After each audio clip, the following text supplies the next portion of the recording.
नमस्ते। थर्ड आई में आपका स्वागत है। तो उत्तराखंड में अंकिता भंडारी हत्याकांड इस समय प्रमुख विषय है और जिसने पूरे देश को झकझोर के रख दिया है। एक बहुत यंग बच्ची 19-20 साल की एक लड़की, उसको इस समाज ने, इस देश ने, इस व्यवस्था ने क्या दिया, ये तो एक अलग प्रश्न है। लेकिन जिस बेशर्मी के साथ उत्तराखंड के मुख्यमंत्री धामी और बीजेपी की पूरी जो नेतृत्व है वो इस पर मौन साधा हुआ। और धामी तो और बदमाशी ये कि वो आगे बढ़ के ये बता रहे हैं कि उनको फंसाने के लिए कांग्रेस की साजिश है और वो इसका मतलब इलेक्शन में इसका लाभ लेना चाहते हैं। बिल्कुल धामी जी, ये आम जन के पास जब आप वोट मांगने जाएंगे, आपको याद है ना कि आप पिछली बार एमएलए का इलेक्शन हार गए थे जब आप मुख्यमंत्री थे, तो इस बार बिल्कुल जनता को, न केवल धामी जी आपको बल्कि पूरे बीजेपी को ये सबक सिखाना पड़ेगा कि जिस तरह से वीआईपी सर्विस देने का वाला ये जो पार्टी है कि वीआईपी सर्विस, स्पेशल सर्विस देने का, वो उसका जो बुरिया बिस्तर है वो समेटने की ज़रूरत है। क्योंकि धामी जी का कहना है कि कॉन्स्पिरेसी है, लेकिन मैं इससे पहले इस पे आऊँ, बस एक दो चीज़ें आपके साथ इस पे इसलिए शेयर कर रहा हूँ कि शायद ये मन को उद्वेलित कर रही है। 2003 में अंकिता का जन्म हुआ। इंटर में उसके मार्क्स बहुत अच्छे थे, 88% से ऊपर मार्क्स थे। आगे की पढ़ाई करना चाहती थी होटल मैनेजमेंट का। कुछ दिन पढ़ाई की, कोविड आ गया और उसके बाद 40,000 रुपये का पैसे उसके परिवार के पास नहीं थे कि उनकी फ़ीस भर सके और लिहाजा उसको नौकरी छोड़नी पड़ी। पैसे की जद्दोजहद थी और उसको इसी मजबूरी में एक रिसोर्ट में नौकरी भी में लेनी पड़ी। ये वन तारा रिसोर्ट जिसका नाम हम लोग जिक्र कर रहे हैं। और रिसोर्ट में जब नौकरी ली तो शायद बहुत बच्ची थी, उसको ये शायद समझ में नहीं आया क्योंकि उसमें एक कंडीशन थी कि रिसोर्ट में ये जो लड़की है उसको रात में भी रुकना होगा। आप ऑन प्राइमा फेसी देख लीजिए तो नीयत यहीं से समझ में आ जाती है कि बीजेपी के एक भूतपूर्व मंत्री विनोद आर्या, जिनका और उनके लड़के का ये जो रिसोर्ट है वो पूरी तरह से किस नीयत से और क्या काम के लिए करते थे वो इससे काफ़ी कुछ स्पष्ट हो जाता है। क्योंकि इस रिसोर्ट में वीआईपी सर्विस, वीआईपी को स्पेशल सर्विस इत्यादि इत्यादि बातें करके विनोद आर्या, और मैं विनोद आर्या नाम इसलिए ले रहा हूँ, बाप वही थे, रिसोर्ट उन्हीं के पैसे से बना था। और पुलकित आर्या वहाँ यौनाचार का जितना कृत्सित और घिनौना रूप हो सकता है वो वहाँ ये काम करते थे। पुलकित आर्या अपने और साथियों, क्योंकि वो मालिक था, उसने अपने बाकी एम्प्लॉय के साथ मिलके, वो डिटेल अब सबको पता है, उसके सारे एविडेंसेस हैं, सारे चैट मैसेजेस हैं। 18 की रात को अंकिता को नहर में जाके मतलब उसको पहले मारा और ये पोस्टमार्टम की रिपोर्ट बिल्कुल स्पष्ट करती है। और वो ये बात मैं इसलिए कह रहा हूँ कि उस पोस्टमार्टम की रिपोर्ट में बिल्कुल साफ है कि अंकिता की जो मृत्यु हुई थी, जो डूबने से हुई, उससे पहले उसकी मार पिटाई बहुत हुई थी। उसके शरीर पे जख्म थे। और एक चीज़ और इम्पॉर्टेंट है, वो इम्पॉर्टेंट इसलिए उसको इस बात पे यहाँ कह दे रहे हैं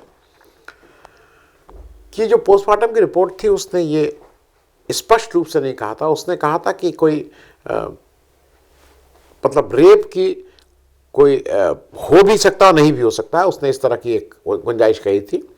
फोर्सफुल नहीं था रेप, लेकिन रेप से इनकार नहीं किया जा सकता, ये पोस्टमार्टम की रिपोर्ट में लिखा है। और सुप्रीम कोर्ट के इसमें तमाम फैसले हैं जिसमें कहा गया है कि ये ज़रूरी नहीं है कि वो हो, लेकिन इस एंगल को भी ध्यान में रखना था। अंकिता के पिता को जब ये सब उन लोग को लगा कि कुछ गड़बड़ है, उस व्यक्ति को 3-4 दिन एफआईआर लिखवाने के लिए दौड़ना पड़ा। इस थाने से उस थाने, उस थाने से उस थाने, यहाँ से वहाँ उसको घुमाता रहा गया और अंतोगत्वा वो एक रेवेन्यू पुलिस के पास पहुँचे। उत्तराखंड में बता दूं कि रेवेन्यू पुलिस नाम का एक कंसेप्ट है। उत्तराखंड में बहुत बिखरा हुआ है, आबादी कम है, अपराध होते नहीं हैं, तो वहाँ पे जो रेवेन्यू राजस्व के जो लोग हैं उनको कई जगह पुलिस के भी काम उनको दे दिए जाते हैं, पुलिस थाने की ज़रूरत नहीं होती है। और ऐसे लोगों को, ऐसे राजस्व अधिकारियों को रेवेन्यू पुलिस बोलते हैं। उस रेवेन्यू पुलिस के पास जब इनके यहाँ से ठोकर खा के वहाँ से ठोकर खा के 3-4 दिन घूमने के बाद जब ये फाइनली वो रेवेन्यू पुलिस का जो रेगुलर पटवारी था वो छुट्टी चला गया, फिर दूसरा आ गया, ये सब जो तमाशे कर करके जब उनके पास पहुँचे तो उसने इनकी एफआईआर इस बिना पे लिखने से मना कर दिया कि ऑलरेडी पुलकित आर्या ने एक एफआईआर लिखा दी है। और ये उसके बाप का बयान है, ऑन रिकॉर्ड है कि जब वो वहाँ बैठा हुआ तो 2.5 घंटे तक पुलकित आर्या, उसकी बीवी, उसका बाप, उसके एम्प्लॉय, ये सब मिलके उस रेवेन्यू पुलिस के जो पटवारी थे उससे अब लेन देन ही की बात कर रहे होंगे, उससे कुछ खुसर फुसर कर रहे थे। जब अंकिता के पिता ने ये बार बार कहा कि भाई इसमें रिपोर्ट लिखिए, तो उन्होंने कहा कोई रिपोर्ट की जरूरत नहीं है, वो तो पुलकित ने ऑलरेडी रिपोर्ट लिखा दी है। अंकिता के पिता पुलकित को आरोपी बना रहे थे और उसी आरोपी ने एक पहले ही रिपोर्ट लिखा के इनकी रिपोर्ट भी लिखाने से मना कर दिया। रेप, मैंने जैसे आप कहा, उसने कहा था कि रेप रूल्ड आउट नहीं है। 2-3 चीजें अजीब सी हुई। अंकिता का शव मिलता है, वो बहुत मशक्कत के बाद शव मिलता है। शव मिलने के बाद अंकिता के माँ बाप, उसके परिजन उसको घर ले जाना चाहते थे, जहां पौड़ी गढ़वाल, जहां के वो लोग थे। लेकिन अब फिर से बीजेपी नेतृत्व जो था उसने पुलिस से ये दबाव डलवाना शुरू किया सरकार ने कि नहीं, आप अंतिम संस्कार यहीं हरिद्वार में कर दीजिए, यहीं कर दीजिए। वो उसको घर ले जाना चाहते थे। उसके माँ भी आ गई थी, पिता भी आ गए थे, भाई भी आ गए थे। तीनों को अलग अलग जगह रखा गया और एक दूसरे से झूठ बोला गया। उनसे कहा गया वो ऐसा आईसीयू में है, ये कहा, उनको एक जगह मिलने नहीं दिया गया। ये बात इसलिए समझना जरूरी है कि पूरी कॉन्स्पिरेसी आप देखेंगे कि किस आदमी को, क्योंकि जो बार बार हो रहा था कि एक वीआईपी आ रहा है, उसको सर्विस देनी है, एक वीआईपी आ रहा है, ये उसको बचाने की कवायद थी कि तुरंत इनका अंतिम संस्कार यहाँ हो। और उसको अंतिम संस्कार हरिद्वार में तुरंत करने के लिए धामी जो मुख्यमंत्री है उसने भी उनके अंकिता के पिता से बात की। ये भी उतना ही थैली का चट्टा बट्टा है, ये भी कॉन्स्पिरेसी का पार्ट है धामी, क्योंकि इसको पता था कि ये हुआ और इसलिए कह रहा था कि लाश यहां जलाओ। ये क्यों नहीं कह रहा था कि हम वहां भेज देंगे लाश? ये क्यों नहीं कह रहा था? 2 चीजें और, बीजेपी की वहां से विधायक हैं रेणु बिष्ट, उन्होंने जल्दी से काम क्या किया, जब ये पता लग गया कि ये सब हो गया और पोस्टमार्टम हो रहा है, इन्होंने जल्दी से एक बुलडोजर भिजवा के जो साइट ऑफ क्राइम था, जो कमरा था जहां वो रही थी, उसको तोड़वा दिया बुलडोजर से। न रहेगा बांस, न बजेगी बांसुरी। वहां से बहुत सी चीजें जो बहुत से क्राइम से पहले के जो होते मिल सकते थे, वो उन्होंने वहां से उसको तोड़वा दिया बुलडोजर से, जिसके कहने में नहीं मानो। और सुन के ताज्जुब होगा, वहां एक ऐसा रिसोर्ट जहां पे रात में लड़कियां रुकती हैं, जहां पे वहां सीसीटीवी कैमरा नहीं चल रहा था। सड़क पे सीसीटीवी कैमरा चल रहा है, जहां पे पुलकित आर्या जब इस लड़की को लेके जा रहे हैं वो सब आ रहा है। रिसोर्ट के सीसीटीवी कैमरा नहीं चल रहे थे। मतलब इस पे कोई दंड नहीं, कुछ नहीं। पिता के दबाव डला के वहां पे जबरदस्ती अंतिम संस्कार कर दिया गया। मुकदमा हुआ, मुकदमे में विटनेसेस और वो इतने ज्यादा थे, इतने चैट, इतने वो सब थे, सब कि इनको सजा हुई। सजा में फांसी की सजा नहीं हुई। और उसका एक बड़ा कारण यह था कि जानबूझ करके जो सरकार थी उसने रेप वाला चार्जेस नहीं लगवाए थे। जब पोस्टमार्टम में लिखा हुआ है कि rape is not ruled out, तो who are you to say that कि रेप नहीं हुआ? आप कौन है? आपको कैसे पता है? आपको अंकिता आके बता के गई थी, ये पुलकित ने आपको बताया। अगर वो रेप चार्जेस भी होते तो सजा और सख्त होती। खैर, सजा हुई। अब जो मूल बात है जिसके लिए हम और आपको इसको लगातार पूछते रहना होगा, इस कौन जिम्मेदार है, कौन कौन दोषी है, who is responsible, who is the culprit? क्या चीफ मिनिस्टर धामी? क्योंकि उनको यह पता होने के बाद भी इसको छुपाने की कोशिश में वो भी एक हो रहा है। पहले दिन से जल्दी से लाश जलवा दो। और जब अभी बात आई है तो क्यों नहीं सीबीआई जांच करवाने में उनको दिक्कत हो रही है? क्यों नहीं फिर से जांच करवा दे रहे हैं? क्यों इतनी हड़बड़ाहट है? सिर्फ इसलिए कि वो बीजेपी के नेता का लड़का है, या वो बीजेपी का नेता उसमें कहीं आ जाएगा? और क्या जैसा नाम आ रहा है आप ही के यहां की, आप ही के एक पूर्व विधायक की पत्नी ने यह आरोप लगाया है साफ साफ, उर्मिला सनावर ने, कि उस नेता का नाम दिया है जो बीजेपी का जनरल सेक्रेटरी है, जो उत्तराखंड का इंचार्ज है, दुष्यंत गौतम। उसको बचाने के लिए धामी जी कर रहे हैं क्योंकि आप उसके रहमो करम पे हैं। तो ये क्या डील हो रही है?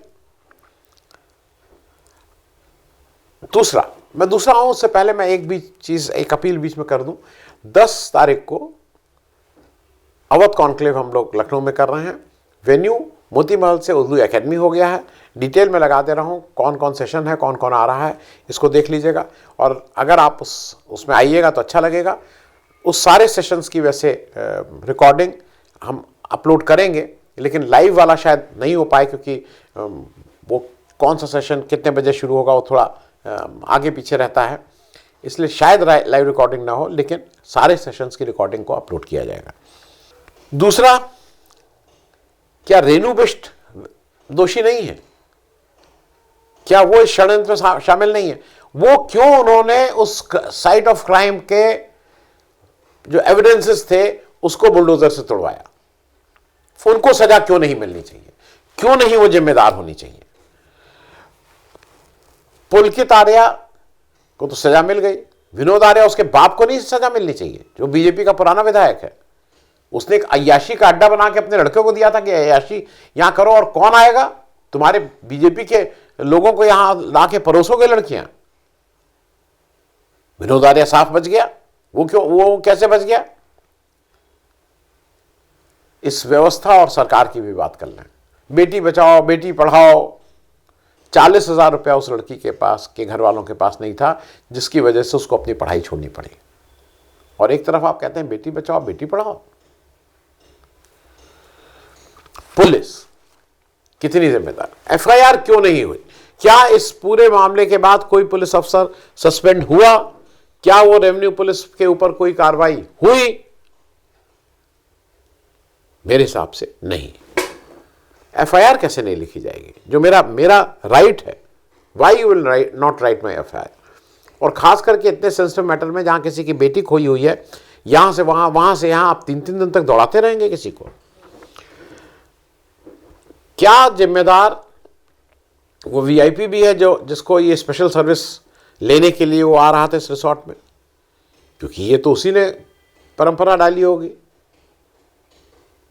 एक 65-70 साल का एक वृद्ध व्यक्ति वो आके यहां यंग लड़कियों के साथ अय्याशी करे, ये कौन सी परंपरा है? ये कौन सी विचारधारा है? ये वही विचारधारा है जो आज से 100 साल पहले शुरू हुई, जो बार बार कहती है कि महिलाएं केवल इसी काम के लिए होती हैं। ये वो विचारधारा है जिसके जो संस्था है, जिसके अभी 100 साल पूरे हुए हैं। मैं ये बात इसलिए कह रहा हूं कि ये सारी चीजें इंपॉर्टेंट हैं। चुनाव में जरूर इसका महत्व होना चाहिए, क्योंकि चुनाव में फिर आप 10,000 रुपये दे देंगे, महिलाओं को ये कर देंगे और कह देंगे वोट स्विंग हो गए। 10,000 रुपये नहीं, ये किसी की अस्मिता का सवाल है, ये हमारे और आपके बच्चों का सवाल है। और एक चीज़ और, उत्तराखंड की महिलाएं आज दराती लेकर सड़क पे हैं। दराती मतलब वो हसिया या वो जिससे वो वैसे तो फसल या पेड़ काटने के लिए काम आती हैं, लेकिन जब उनके ऊपर आती है तो अपनी सुरक्षा के लिए वो दूसरे की गर्दन काटने में भी कोई दिक्कत नहीं होती है। ये किसने मजबूर किया कि आज वो दराती लेके सड़क पे आए? क्या अब ऐसा समाज बना दिया है इस जो रेडिकल राइट है, जो ये विचारधारा है, कि अब समाज को स्वयं इस तरह के निर्णय लेके उसका न्याय स्वयं करना पड़ेगा? क्या वहां हम पहुंच गए हैं? ये हमारे और आपके बीच की को सोचने की बात है। लेकिन जब तक इसमें न्याय नहीं मिलता है, तब तक मेरे हिसाब से कोई भी संवेदनशील व्यक्ति, वो चाहे उत्तराखंड में रहता हो या न रहता हो, उसको अगर इस पे चुप रहता है तो कहीं ना कहीं वो इस पूरे पाप का, इस पूरे क्राइम का भागीदार है। थैंक यू सो मच, धन्यवाद।